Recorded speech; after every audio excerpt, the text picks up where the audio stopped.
Pourquoi la génération Z est épuisée avant même d'avoir commencé? Il y a quelque chose de particulier chez beaucoup de jeunes adultes aujourd'hui. Une fatigue qui ne ressemble pas à la fatigue ordinaire. Pas celle qui vient d'avoir trop travaillé. Pas celle qui disparaît avec une bonne nuit de sommeil. Une fatigue plus profonde, plus diffuse. Comme si quelque chose s'était épuisé avant même d'avoir vraiment commencé. Et cette observation mérite d'être prise au sérieux. Pas comme une critique, pas comme une excuse, mais comme une question légitime sur ce que cette génération traverse réellement. Selon certains travaux en psychologie et en neurosciences, le cerveau de la génération Z serait soumis à un niveau de stimulation sans précédent dans l'histoire humaine. Depuis l'enfance, ces personnes ont grandi dans un flux constant d'informations, de notifications, de comparaisons sociales et d'attentes contradictoires. Et ce flux ne s'arrête jamais vraiment. Même pendant le sommeil, le téléphone attend. Même pendant les repas, les écrans sont là.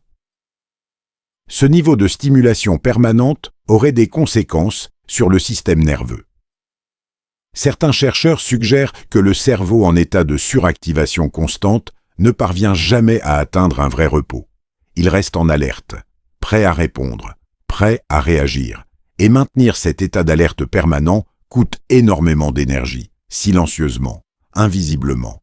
Mais la fatigue de la génération Z ne serait pas seulement neurologique, elle serait aussi psychologique. Cette génération a grandi avec une conscience aiguë de l'état du monde.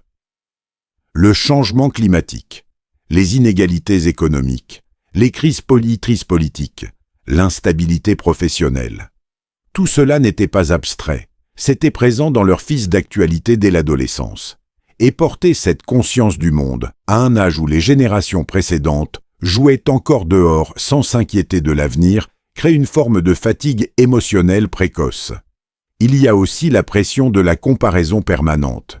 Les réseaux sociaux ont créé un environnement où chaque aspect de la vie est potentiellement visible et comparable. Les réussites des autres sont constamment affichées. Les corps, les voyages, les relations, les carrières, et même si on sait intellectuellement que ces images sont filtrées et sélectionnées, l'impact émotionnel de cette comparaison constante serait réel selon certaines recherches. Cette génération se compare non pas à ses voisins ou à ses camarades de classe et à ses camarades de classe, comme les générations précédentes, mais à des millions de personnes simultanément. Et cette échelle de comparaison est quelque chose que le cerveau humain n'a jamais eu à gérer avant. Il y a enfin une dernière dimension souvent oubliée. La génération Z a grandi avec des attentes contradictoires. Sois authentique, mais performe. Sois ambitieux, mais prends soin de ta santé mentale. Sois connecté, mais déconnecte-toi.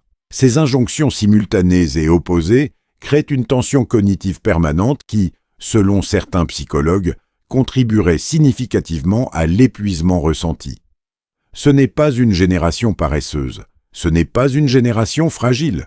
C'est peut-être simplement une génération qui a grandi dans des conditions que l'être humain n'avait jamais expérimentées auparavant. Et comprendre cela est peut-être le premier pas pour cesser de juger et commencer à écouter.